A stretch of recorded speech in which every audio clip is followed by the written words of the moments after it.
Բարև ձեզ սիրելի հայրենակիցներ, ես ամեն անգամ ԱԺ հատկապես այս երկար տևողության ելույթների ընթացքում պատկերացնում եմ մեր հայրենակիցների զգացողությունները, ես չեմ այս բառից էլ անգամ խուսափի, պատկերացնում եմ նաև գուցե զզվանքի են աստիճանը, որ մարդիկ ունենում են ու ասում են, որ ինչով է էլի զբաղված մեր ազգային ժողովը այն մարտահրավերների պայմաններում, երբ մենք ունենք եւ դրա համար առաջինը մեր քաղաքացիներին եմ ուզում դիմել, հասկանում եմ, որ հոգնել եք, իսկապես հոգնել եք այս քննարկումներից ու չեք տեսնում ձեր շահերի ու խնդիրների արտացոլանքը այս քննարկումների, բայց ես ուզում եմ, որ նաև հստակ պատկերացնեք ինչու է այդպես ստացվում։ Գիտեք, իշխող ուժը ջանք չի խնայում ցույց տալու կամ ապացուցելու համար, որ դա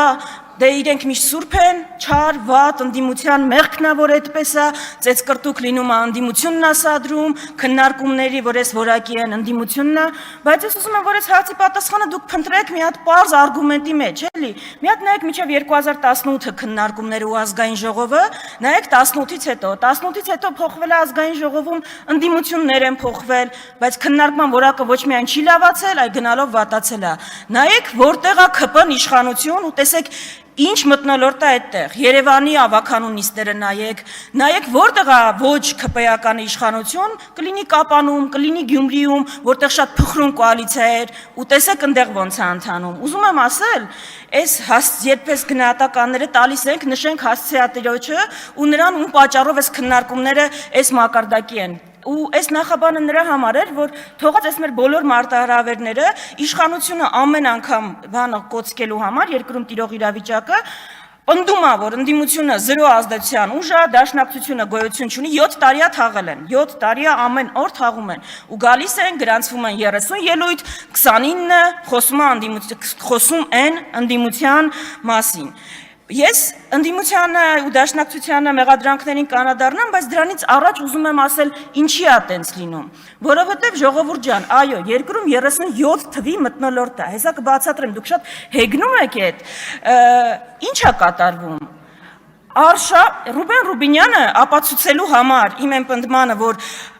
ցանկացած ընդդիմադիր համայնքապետ, ով ընտրվում ով ձեր համար խնդիր կալանավորում եք, գալիս այս ամբիոնից ցանկ է կարդում ընդդիմադիր համայնքապետերի ու ասում է ում ենք սրանցից հետապնդել։ Առաջինը տալիս է Դավիթ Համբարձումյանի անունը։ Դավիթ Համբարձումյանի, որին 3 վճիռ կայացվեց 6 տարի 3 ամիս կալանավորելու Ռուբեն Ռուբինյանի մոտ տպավորությունն է, որ դուք չհետապնդվողների ցանկը չեք կարդացել, հաջորդականությունն եք կարդացել ում եք կալանավորելու։ Այդ ձեր ցանկում քրեական գործեր կան մարդկանց վրա, կապանից սկսած, այնտեղ համայնք եք նշում, որտեղ իշխանությունը բռնի փոխել եք։ Այսինքն, այս է այս մարդկանց չհետապնդելու օրինակը։ Ուզում եք մեկ օրինակով ցույց տամ, որ եկեղեցու դեմ կատարվողը բացառապես քաղաքական արշավը անձամբ վեհապարի նկատմամբ։ Դուք մի ձայնագրությունով, որտեղ ինչ որ մեկը քահանա նախկին ասում է վեհապարը ինձ ասել է մայրիկիդ վերցրու գնա ցույցի։ Այդ դրվագով դուք քրեական հետապնդում եք, վարույթ եք հարուցել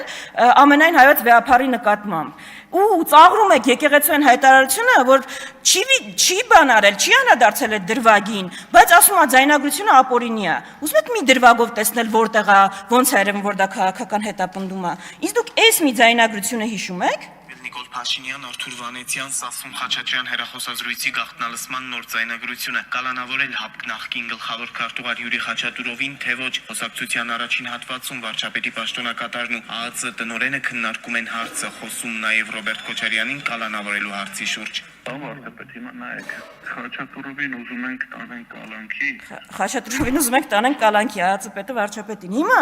գիտեք ինչ եղավ այս ձայնագրության հետ։ Չէ, դուք վարույթ չառուցեցիք, որ ուզում ենք Խաչատուրովին կալանքի տանել, ԱԱԾ-պետը Սասուն Խաչատրյան դա քննարկում է։ Վարույթը հարուցվեց, որ ձայնագրությունը եղել է ապօրինի։ Պատկերացնում եք, այտենց ոչ քաղաքական հետապնդում, երբ Փաշինյանին է վերաբերում։ Մի հատ էլ պարզ դրվագ ես ուղղակի կարամ ասեմ, այդ որ շոուով ներխուժում եք, այդ մարդկանց ուզում եք ծեփեք Պոլին, չգիտեմ, դռները ջարդում եք, այդ մարդկանց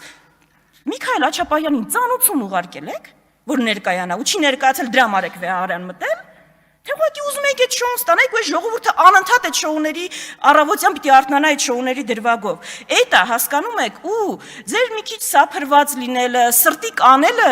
ձեզ ոչ ավտորիտար կամ ժողովրդավար չի սարքում, ժողովուրդ։ Այո, ժամանակները զարգացել են, 21-րդ դարն է, գուցե դուք Սադամ Հուսեյնի տեսք չունեք, այո, 37 թվի համեմատ մենք համացանց ունենք, բայց դուք դրանից ավելի ժողովրդավար չեք դարձել։ Էդվարդ Աղաջանյան, հմեկը այլևս մենաշնորհ չունի, մարդը կարա Facebook-յան լայվով, կարճ վիդեոյով իր տեսակետը արտահայտի, դուք դրա այդ բան չեք կարա անեք։ Բայց դրա համար հմեկով արցախցիների խոսակցությունը կոշիկի մասին ներկայացնում եք կաշառքի մասին խոսակցություն։ Ու ավտորիտար լինելու մասին ոչ թե սրտի կանելը, տենց ակուրատի հագնվելը վկայում ավտորիտար լինել կամ չլինելու, այլ վկայում է իշխանության ամբողջական կենտրոնացումը մի ուժի ձեռքին, վկայում է ԲԴԽ նախագահին մեկ SMS-ով հեռացնելը, վկայում է այլակարծությունը երկրում ամեն կերպ ճշտելը, թե չկարեք գաք հարյուրավոր սրտիկներ անեք, դրանից ոչ մի բան չի փոխվում։ Հա, նոր տիպի բան է ավտորիտարիզմաձերը, բրենդինգը ավելի լավն է, բայց էությունը դրանից չի փոխվում։ Հիմա գալով մեղադրանքներին արդեն, գիտեք, այս մեղադրանքներից իսկապես ես անկեղծ առանց հեգնանք չափազանց շնորհակալ եմ դաշնակցության մասին ձեր ցանկացած ելույթից։ Դուք առիթ եք տալիս մեզ, մեր հասարակությանը, Էդվարդ Աղաջանյանը էլի ճիշտ է ասում է, երիտասարդներին, ովքեր շատ տեղյակ չեն, ներկայացնելու ու բացատրելու մեր մոտեցումները ու մեր պատմությունը։ Հիմա մեզ մեղադրանքը ինչ էր այս օրերի ընթացքում։ Պատկերացնում եք, դաշնակցությանը մեղադրում էին 88 թվին Սումգայիթի ջարդերից հետո անկախություն չգոռալու մեջ։ Դաշնակցությանը մենակ դրա մեջ էր մեղադրում Ռուբեն Ռուբինյանը։ Ու որ ապացուցի իր երկաթբետոնյա այս պնդումը, բերել էր մեր պաշտոնաթերթից հատվածներ։ Հեսա դրան կանրադառնամ։ Բայց ժողովուրդ ջան, ձեր փաստարկները գիտեք ինչի են զրոյական նշանակության։ Այս թուղթը այսինքն հրապարակումը, տեքստը,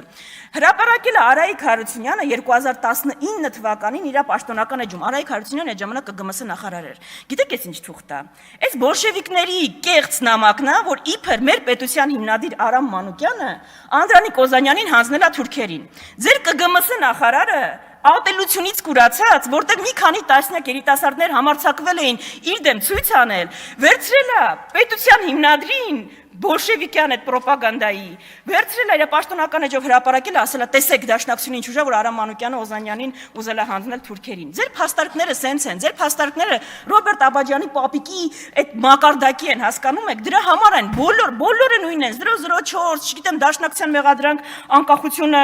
անկախության չուզելու։ Հիմա գանք այդ մեղադրանքներին։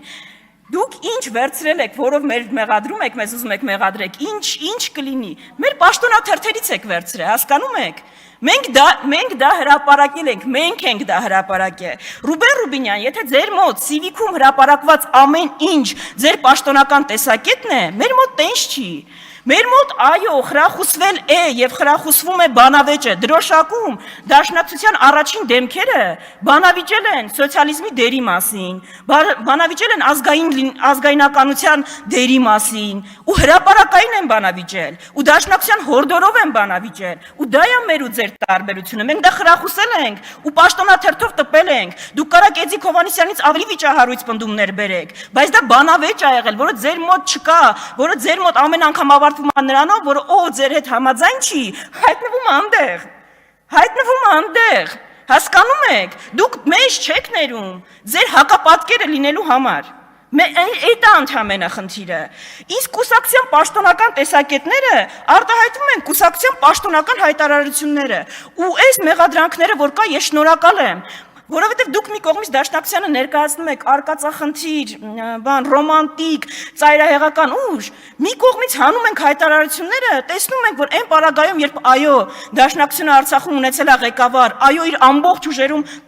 ուժերով կռվել է Արցախում, դաշնակցությունը օրինակ երբեք չի ասել Արցախը Հայաստանա ու վերջ, ինչա դժվար էր ասել, գայթակղությունը քիչ էր ասել, բայց այդքան քաղաքական հասունություն է ունեցել։ Ու այդ 30 տարի առաջվա հայտարարությունները, որ կարդում եմ, ես ոչ թե ամաչում եմ, այլ ասում եմ հերատես է եղել այս ուժը, այո ամբողջ ուժերով գետնի վրա կռվել է, Բայց այն հայտարարությունները, որ դուք եք արել, չի արել, ու մենք հենց տենց ենք պատկերացնում։ Հա ժողովուրդ ջան, հա սիրելի երիտասարդներ, այս ուժը ամենաշատն է 600 անգամ օրը ինքնիշխանությունից է խոսում, բայց ինչ է անում գետնի վրա։ Ու այլ ընտրանքը դրա որն է, այլ ընտրանքը այն է, ինչ իրանք ցույց են տալի, որ մենք արել ենք։ Այո, կարող է մենք 600 անգամ ինքնիշխանություն չասենք ու 600 անգամ խաղաղություն չասենք, բայց գետնի վրա քայլեր իրականացնենք, որ դա ապահովի, ինչպես եղել այն առաջին 30 տարի առաջ։ Այսինքն այդ է տարբերությունը։ Էդ է մեր ու ձեր տարբերությունը։ Ծայրահեղական ուժի հայտարարությունը հանում են ամենակշռադատված, բոլոր վտանգները հաշվի առած, հայտարարություն։ Ու մեղադրանքը այն է ընդհանրապես, որ 88 թվին Սումգայիթի ջարդերից հետո Դաշնակցությունը պարզվում է չի գոռացել անկախ Հայաստան։